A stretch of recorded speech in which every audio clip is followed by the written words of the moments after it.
Plastic surgery सिर्फ सुंदरता वास्ते नहीं है। किसी शरीर कट गया है, जल गया है, या इवन हाथ कट गया है, हैंड एंड माइक्रो सर्जरी है कि मतलब अगर हाथ कटे दा है या हाथ की कुछ प्रॉब्लम्स ने उन्होंने डील करने वास्ते पूरा स्पेशलाइज असी वो कर रहे हैं। एक इंसान को लगता है कि मेरे ये शरीर का हिस्सा घट डेवलप है या मतलब उसको बेसिकली ਉਹਦੇ ਨਾਲ ਸੈਟੀਸਫਾਈਡ ਨਹੀਂ ਹੁੰਦਾ, ਸੋ ਉਸ ਨੂੰ ਲੱਗਦਾ ਹੈ ਕਿ ਇਹਦੇ ਚ ਇੰਪਰੂਵਮੈਂਟ ਕੀਤੀ ਜਾ ਸਕਦੀ ਹੈ ਜਾਂ ਚੇਂਜ ਕੀਤੀ ਜਾ ਸਕਦੀ ਹੈ। ਸੋ ਇਨ ਕਾਸਮੈਟਿਕ ਸਰਜਰੀ ਅਸੀਂ ਉਹ ਪ੍ਰੋਵਾਈਡ ਕਰਨੇ ਆ। ਆਪਰੇਸ਼ਨ ਦੀ ਲੋੜ ਨਹੀਂ ਹੁੰਦੀ, ਬਿਨਾਂ ਆਪਰੇਸ਼ਨ ਕੀਤੇ ਵੀ ਕਾਸਮੈਟਿਕ ਸਰਜਰੀ ਪ੍ਰੋਵਾਈਡ ਕੀਤੀ ਜਾ ਸਕਦੀ ਹੈ, ਮਤਲਬ ਚੇਂਜ ਕੀਤੀ ਜਾ ਸਕਦੀ ਬਿਨਾਂ ਆਪਰੇਸ਼ਨ ਕੀਤੇ।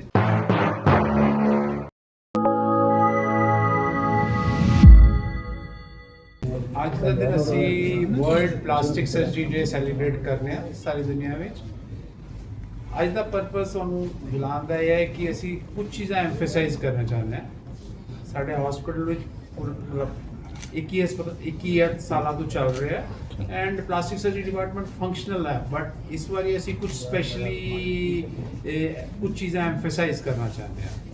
प्लास्टिक सर्जरी ना सिर्फ लोकल लोगों वास्ते मैं होंगे कि ये शायद इंसान को सुंदर बनाने वास्ते होंगे, पर प्लास्टिक सर्जरी सिर्फ सुंदरता वास्ते नहीं है।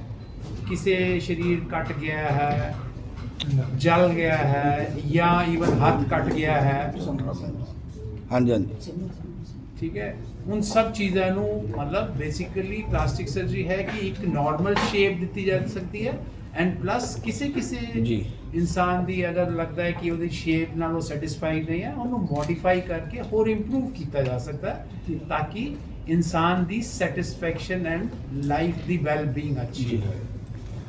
सो प्लास्टिक सर्जरी डिपार्टमेंट हुण असी स्पैशल क्लिनिक्स चला रहे हैं जिहदे विच असी एम्फसाइज करांगे जिस तरह कि हैंड एंड माइक्रो सर्जरी है कि मतलब अगर हाथ कटे दा है या हाथ की कुछ प्रॉब्लम्स ने उन्होंने डील करने वास्ते पूरा स्पेशलाइज असी वो कर रहे हैं एंड ਉਹਦੇ ਵਾਸਤੇ ਸਾਰੇ ਸਪੋਰਟ ਸਰਵਿਸਿਜ਼ ਜਿਹੜੇ ਬਾਕੀ ਡਿਪਾਰਟਮੈਂਟ ਦੇ ਹਨ ਉਹ ਵੀ ਅਵੇਲੇਬਲ ਨੇ। ਸਿਮਿਲਰਲੀ ਬਰਨਸ ਦੇ ਵਿੱਚ ਹੈ and we are making a burn unit soon, so ਉਹਦੇ ਨਾਲ we can provide more specialized treatment and more focused treatment burns ਵਾਸਤੇ।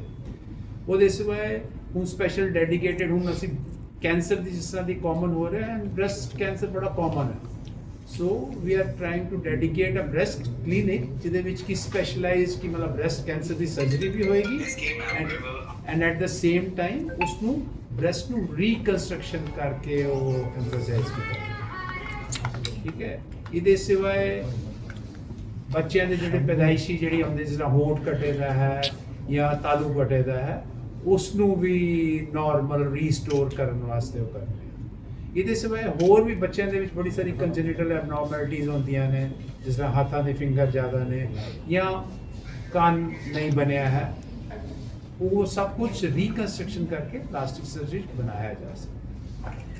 ਇਹਦੇ ਸਿਵਾਏ ਕਾਸਮੈਟਿਕ ਸਰਜਰੀ ਜਿਹੜਾ ਹੈ ਉਹਦੇ ਵਿੱਚ ਵੀ ਮਤਲਬ ਕਾਸਮੈਟਿਕ ਸਰਜਰੀ ਬੇਸਿਕਲੀ ਇੱਕ ਇਨਸਾਨ ਨੂੰ ਲੱਗਦਾ ਹੈ ਕਿ ਮੇਰੇ ਇਹ ਸਰੀਰ ਦਾ ਹਿੱਸਾ ਘੱਟ ਡਿਵੈਲਪ ਹੈ ਜਾਂ ਮਤਲਬ ਉਸਨੂੰ ਬੇਸਿਕਲੀ ਉਹਦੇ ਨਾਲ ਸੈਟੀਸਫਾਈਡ ਨਹੀਂ ਹੁੰਦਾ, ਸੋ ਉਸ ਨੂੰ ਲੱਗਦਾ ਹੈ ਕਿ ਇਹਦੇ ਚ ਇੰਪਰੂਵਮੈਂਟ ਕੀਤੀ ਜਾ ਸਕਦੀ ਹੈ ਜਾਂ ਚੇਂਜ ਕੀਤੀ ਜਾ ਸਕਦੀ ਹੈ। ਸੋ ਇਨ ਕਾਸਮੈਟਿਕ ਸਰਜਰੀ ਅਸੀਂ ਉਹ ਪ੍ਰੋਵਾਈਡ ਕਰਨੇ ਆ ਐਂਡ ਕਾਸਮੈਟਿਕ ਸਰਜਰੀ ਦਾ ਇੱਕ ਪਾਰਟ ਹੈ ਜਿਹਦੇ ਚ ਹਰ ਇੱਕ ਵਿੱਚ ਆਪਰੇਸ਼ਨ ਦੀ ਲੋੜ ਨਹੀਂ ਹੁੰਦੀ, ਬਿਨਾਂ ਆਪਰੇਸ਼ਨ ਕੀਤੇ ਵੀ ਕਾਸਮੈਟਿਕ ਸਰਜਰੀ ਪ੍ਰੋਵਾਈਡ ਕੀਤੀ ਜਾ ਸਕਦੀ ਹੈ, ਮਤਲਬ ਚੇਂਜ ਕੀਤੀ ਜਾ ਸਕਦੀ ਬਿਨਾਂ ਆਪਰੇਸ਼ਨ ਕੀਤੇ।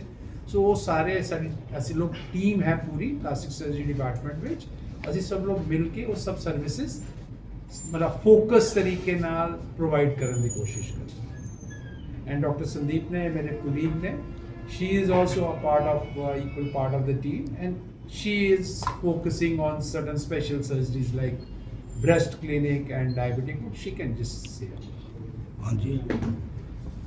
सत श्री अकाल सारिਆਂ ਨੂੰ। सो अज वर्ल्ड प्लास्टिक सर्जरी डे है। सो ਸਾਰਿਆਂ ਨੂੰ ਇਹ ਜਾਗਰੂਕਤਾ ਦੇਣ ਦੀ ਗੱਲ ਹੈ, ਅਵੇਅਰਨੈਸ ਦੇਣ ਦੀ ਗੱਲ ਹੈ ਕਿ ਯੂਜੂਅਲੀ ਪਲਾਸਟਿਕ ਸਰਜਰੀ ਨਾਮ ਤੋਂ ਹਰ ਇੱਕ ਨੂੰ ਲੱਗਦਾ ਹੈ ਕਿ ਇੱਕ ਸੁੰਦਰਤਾ ਦੇ ਵਾਸਤੇ ਹੈ, ਬਟ ਇਸ ਤੋਂ ਇਲਾਵਾ it is a very vast branch. ਸਿਰ ਤੋਂ ਲੈ ਕੇ ਪੈਰ ਤੱਕ ਪਲਾਸਟਿਕ ਸਰਜਰੀ ਇਨਕਲੂਡ ਹੁੰਦੀ ਹੈ ਚਾਹੇ ਉਹ ਫੇਸ਼ੀਅਲ ਇੰਜਰੀ ਹੋ, ਫੇਸ਼ੀਅਲ ਟਰਾਮਾ ਹੋ, ਰੀਕਨਸਟਰਕਸ਼ਨ ਹੋ, ਚਾਹੇ ਉਹ ਹੈਂਡ ਇੰਜਰੀ ਹੈ, ਜਿਵੇਂ ਸਰ ਨੇ ਦੱਸਿਆ ਕਿ ਮਲਟੀਪਲ ਏਰੀਆਜ਼ ਇਨਵੋਲਵ ਹੁੰਦੇ ਆ, ਹੈਂਡ ਇੰਜਰੀ, ਫੁੱਟ ਇੰਜਰੀ, ਡਾਇਬਟਿਕ ਫੁੱਟ ਨਾ। ਸੋ ਉਸ ਤੋਂ ਇਲਾਵਾ ਅੱਜ ਕੱਲ੍ਹ ਜਿਹੜੀ ਫੀਮੇਲਸ ਹੈ ਪ੍ਰੈਗਨੈਂਸੀ ਤੋਂ ਬਾਅਦ ਕਈ ਵਾਰ ਆਪਣਾ ਕੌਨਫੀਡੈਂਸ ਬਿਲਡਅਪ ਨਹੀਂ ਕਰ ਪਾਉਂਦੀਆਂ, ਬਿਕੋਜ਼ ਬਹੁਤ ਜ਼ਿਆਦਾ ਫੈਟ ਡੈਪੋਜੀਸ਼ਨ, ਚਰਬੀ ਡੈਪੋਜੀਸ਼ਨ ਹੋ ਜਾਂਦੀ ਹੈ। ਸੋ ਪੇਟ ਬਹੁਤ ਢਿਲਕ ਜਾਂਦਾ ਹੈ, ਜਾਂ ਜਿਹੜੀਆਂ ਉਹਨਾਂ ਦੀ ਜਿਹੜੀ ਫਾਰਮ ਹੈ ਉਹਨਾਂ ਦੀ ਉਹ ਉਸ ਸ਼ੇਪ 'ਚ ਨਹੀਂ ਰਹਿੰਦੇ।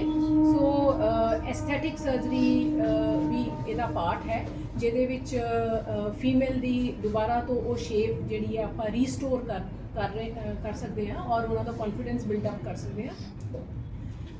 ਸੋ ਉਹਦੇ ਵਿੱਚ ਵੀ ਡਿਫਰੈਂਟ ਸਰਜਰੀਜ਼ ਹੈ। ਸੋ ਉਹਦੇ ਲਈ ਸਾਡਾ ਇੱਕ ਡੈਡੀਕੇਟਿਡ ਟੀਮ ਕੰਮ ਕਰ ਰਹੀ ਹੈ ਇਹਦੇ ਉੱਪਰ।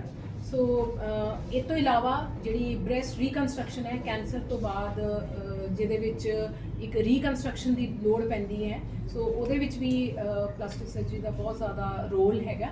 ਸੋ ਇਹ ਸਾਰੇ ਡੈਡੀਕੇਟਿਡ ਕਲੀਨਿਕਸ ਜਿਹੜੇ ਆ ਆਪਾਂ ਸ਼ੁਰੂ ਕੀਤੇ ਹੈ, ਸੋ ਦੈਟ ਪੇਸ਼ੈਂਟ ਨੂੰ ਅਸੀਂ ਵੱਧ ਤੋਂ ਵੱਧ ਬੈਸਟ ਆਫ ਦ ਫੈਸਿਲਿਟੀਜ਼ ਔਰ ਬੈਸਟ ਮੈਨੇਜਮੈਂਟ ਪ੍ਰੋਵਾਈਡ ਕਰ ਸਕੀਏ। ਸੋ ਸਾਡੇ ਹਸਪੀਟਲ ਦੇ ਵਿੱਚ best of the plastic surgeons, senior plastic surgeons the team ਹੈ, ਔਰ ਸਾਡਾ ਜਿਹੜਾ ICU ਹੈ it is very much equipped with the best of the facilities, best staff, best care. So that is why ਇੱਕ awareness ਹੈਗੀ ਹੈ ਕਿ aware ਕੀਤਾ ਜਾਏ ਕਿ ਇਹ ਸਾਰਾ ਕੁਝ ਆਪਣੇ ਹਸਪੀਟਲ ਅਵੇਲੇਬਲ ਹੈ SPS ਹਸਪੀਟਲ ਵਿੱਚ। ਠੀਕ ਹੈ। ਪਲਾਸਟਿਕ ਸਰਜਰੀ ਤੁਸੀਂ ਗੱਲ ਕੀਤੀ ਹੈ, ਪਲਾਸਟਿਕ ਸਰਜਰੀ ਦੇ ਨਾਲ ਹੀ ਕਾਸਮੈਟਿਕ ਸਰਜਰੀ, ਦੋਨੇ ਇੱਕ ਹੀ ਨੇ ਕਿ ਜਿਹੜੀ ਕਾਸਮੈਟਿਕ ਸਰਜਰੀ ਉਹ ਪਲਾਸਟਿਕ ਸਰਜਰੀ ਦਾ ਹੀ ਪਾਰਟ? ਪਲਾਸਟਿਕ ਸਰਜਰੀ ਇੱਕ ਬੇਸਿਕ ਹੈ, ਤੁਸੀਂ ਕਹੋ ਕਿ ਪੇਰੈਂਟਸ ਨੇ, ਉਹਦੇ ਬਾਅਦ ਅੱਗੇ ਬੱਚੇ ਨੇ, ਜਿਸ ਤਰ੍ਹਾਂ ਨਾ ਡਿਫਰੈਂਟ ਆਰਮਸ ਨੇ, ਹੈ ਨਾ।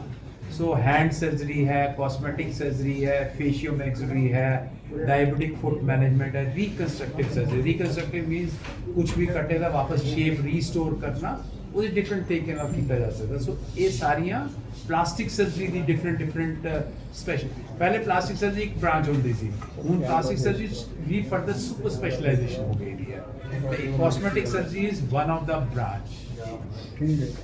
ਸੋ ਅੱਜ ਕੱਲ੍ਹ ਫੀਮੇਲਸ ਵਿੱਚ ਜਿਵੇਂ ਮੋਮੀ ਮੇਕਓਵਰ ਬਹੁਤ ਜ਼ਿਆਦਾ ਚੱਲ ਰਿਹਾ, ਜਿਹਦੇ ਵਿੱਚ ਫੀਮੇਲਸ ਦੇ ਵਿੱਚ ਅਸੀਂ ਪ੍ਰੈਗਨੈਂਸੀ ਤੋਂ ਬਾਅਦ ਦੁਬਾਰਾ ਸ਼ੇਪ ਰੀਸਟੋਰ ਕਰਨ 'ਚ ਹੈਲਪ ਕਰਦੇ ਹਾਂ, ਜਿਵੇਂ ਟਮੀ ਟਕ ਹੋ ਗਿਆ, ਬ੍ਰੈਸਟ ਰਿਡਕਸ਼ਨ ਜਾਂ ਔਗਮੈਂਟੇਸ਼ਨ ਹੋ ਗਿਆ, ਉਹਦੇ ਨਾਲ ਕਾਸਮੈਟਿਕ ਗਾਇਨੋਕੋਲੋਜੀਕਲ ਪ੍ਰੋਸੀਜਰਸ ਵੀ ਹੈ। ਸੋ ਵੇਰੀਅਸ ਪ੍ਰੋਸੀਜਰਸ ਜਿਹੜੇ ਆ ਉਹ ਕੀਤੇ ਜਾਂਦੇ ਆ, so that as a female ਉਹਨੂੰ ਇੱਕ ਦੁਬਾਰਾ ਤੋਂ ਉਹੀ ਸ਼ੇਪ ਵਿੱਚ ਆਪਾਂ ਲੈ ਕੇ ਆ ਸਕਦੇ। ਠੀਕ ਹੈ।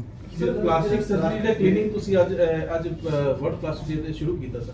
ਨਹੀਂ, ਪਲਾਸਟਿਕ ਸਰਜਰੀ ਕਲੀਨਿਕ ਨਹੀਂ, ਪਲਾਸਟਿਕ ਸਰਜਰੀ ਕਲੀਨਿਕ ਚੱਲ ਰਹੇ ਸੀ, ਅਸੀਂ ਉਹਦੇ ਵਿੱਚ ਕੁਝ ਸਪੈਸ਼ਲਾਈਜ਼ਡ ਡੈਡੀਕੇਟਿਡ ਐਡੀਸ਼ਨਲ ਕਲੀਨਿਕ ਕਰ ਰਹੇ ਹਾਂ, ਜਿਸ ਤਰ੍ਹਾਂ ਕਿ ਹੈਂਡ ਸਰਜਰੀ ਕਲੀਨਿਕ ਹੋ ਗਿਆ, ਉਹਦੇ ਡੈਡੀਕੇਟਿਡ ਅਸਰ ਟੀਮ ਹੈ, ਕਿਉਂਕਿ ਉਹਦੇ ਸਾਨੂੰ ਕਦੀ ਕਦੀ ਐਸੋਸੀਏਟਿਡ ਫਿਜ਼ੀਓਥੈਰੇਪੀ ਡਿਪਾਰਟਮੈਂਟ ਦੀ, ਬਾਕੀ ਉਹਨਾਂ ਦੀ ਐਸੋਸੀਏਟਿਡ ਦੀ ਜ਼ਰੂਰਤ। ਸੋ ਸਪੈਸ਼ਲਾਈਜ਼ਡ ਕਲੀਨਿਕ ਦਾ ਕਿ they will be on those days or in those times there will be more focus कि हैंड सर्जरी दे। इसी तरह कॉस्मेटिक क्लिनिक सर्जरी है, जिसे कभी कभी सानू लगता है कि हाँ जी कुछ कॉस्मेटिक नॉन सर्जिकल असी कर सकते हैं, या कभी कभी डर्मेटोलॉजिस्ट को इन्वॉल्व करना पैंदा है। सो ये स्पेशलाइज्ड क्लिनिक का ये एडवांटेज है कि under one roof you will get everything with in that. Sir ਕਿੰਨੇ ਕੁ ਆਪਾਂ ਪੇਸ਼ੈਂਟ ਤੁਹਾਡੇ ਕੋਲ ਅੱਜ ਦੀ ਕ੍ਰਿਟੀਕਲ ਕੰਡੀਸ਼ਨ ਦੇ ਵਿੱਚ ਕਿੰਨੇ ਤੁਸੀਂ ਕਵਰ ਕਰ ਚੁੱਕੇ? क्रिटिकल सी हॉस्पिटल एक बड़ी एडवांटेजेस जगह पे है on the highway, so we get almost every day 4 to 5 plastic surgery related at least problems दे नाल आंदे ने, जो कुछ की है कि छोटी सारी चोट लगी दी है, हाथ कटे दे ने, फेस दी हड्डियां टूटी दी ने। सो हर रोज ही every its evolving thing which is there, ये एमरजेंसी सेटअप चाहते हैं। बाकी ओपीडी ਜਿਹੜੇ ਪੇਸ਼ੈਂਟਸ ਆਉਂਦੇ ਨੇ ਰੈਗੂਲਰਲੀ ਆਉਂਦੇ ਨੇ, ਜਿਹਦੇ ਚ ਕਾਸਮੈਟਿਕ ਜਾਂ ਕੁਝ ਬਾਹਰ ਜਗ੍ਹਾ ਟ੍ਰੀਟਮੈਂਟ ਹੋਈ ਸੀ, ਦੇ ਵਰ ਨਾਟ satisfied or they wanted something a second opinion, so they usually come in the OPD. Sir forward चाहोगे बहुत हॉस्पिटल चाहिए तो जाने माने हॉस्पिटल है एसपीएस की वन के बीच। से देखिए एसपीएस हॉस्पिटल पिछले 21 साल से ट्रस्ट के हॉस्पिटल बना हुआ है और ट्रस्ट की सेवाएं पेशेंट्स को पूरे पंजाब में देता आ रहा है। हम एक policy and process driven organisation है जो कि ऑलरेडी एमबीबीएस सेक्रेट हॉस्पिटल है। एसपीएस हॉस्पिटल का जो लोकेशन है वो एक हाईवे पे लोकेटेड है। हमारे पास में कैसे 35-40 पेशेंट डेली बेसिस पे ईआर में आते हैं, इमरजेंसी में आते हैं, जिसमें से 20% मतलब 7 से 10 पेशेंट जो होते हैं जो ट्रॉमा के पेशेंट होते हैं। तो ट्रॉमा के पेशेंट्स में प्लास्टिक सर्जरी का योगदान बहुत ज़्यादा है। जैसे डॉक्टर साहब ने बताया आपको कि किसी को उसका हैंड कट है या फिर फेशियल इंजरी है, तो वहाँ पे कॉस्मेटिक सर्जरी और प्लास्टिक सर्जरी का बहुत काफ़ी रोल है, जिसमें देख लॉट्स ऑफ माइक्रो सर्जरीज। तो बहुत सारे ट्रॉमा पेशेंट्स को हम प्लास्टिक सर्जरी के एडवांस प्लास्टिक सर्जरी के क्लिनिक के अंदर में हम उनको ट्रीट करते हैं। साथ साथ जैसे कि डॉक्टर साहब ने बताया कि चूँकि इंडस्ट्रियल बेल्ट पूरा यहाँ पे लगा हुआ है, हमारे हॉस्पिटल के 5 किलोमीटर रेडियस की बात करें तो पूरा इंडस्ट्रियल बेल्ट है, तो काफ़ी कुछ इंडस्ट्रियल बर्न भी हमारे पास में आते हैं। तो doctor Ajay, doctor Sandeep and doctor Yash के योगदान में हमने एक बर्न केयर यूनिट भी यहाँ पे हमने स्टार्ट किया हुआ है, उसको हम और एडवांस करने वाले हैं। करीब इसमें काम चल रहा है, तो 1 महीने के अंदर will be having very advanced burn care unit which will have a ICU burn care also and non-ICU burn care also. So to cater the all kind of a burn, to cater the all kind of industrial injuries, to cater any kind of trauma, जहाँ पर अधिक other specialities के अलावा plastic surgery की requirement होती है, all is available at under one roof. चाहे वो रिकंस्ट्रक्टिव सर्जरी हो, चाहे वो आपका मेडिकल एस्थेटिक्स हो, या बर्न केयर हो, या कॉस्मेटिक सर्जरी है, या हैंड सर्जरी या माइक्रो सर्जरी है जो प्लास्टिक सर्जरी के अंडर आता है, वो सब कुछ हमारे पास में अवेलेबल है।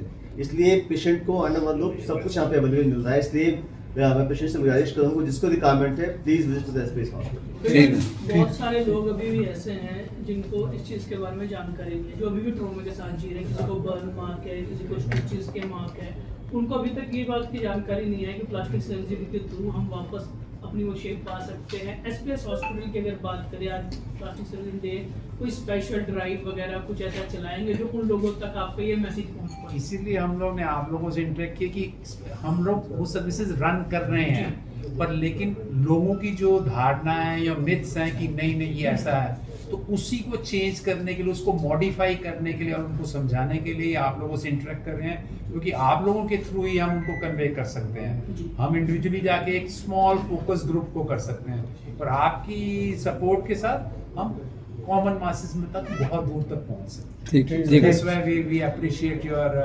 presence here and hopefully आपकी मदद से हम ये सब कुछ कन्वे कर पाएंगे। थैंक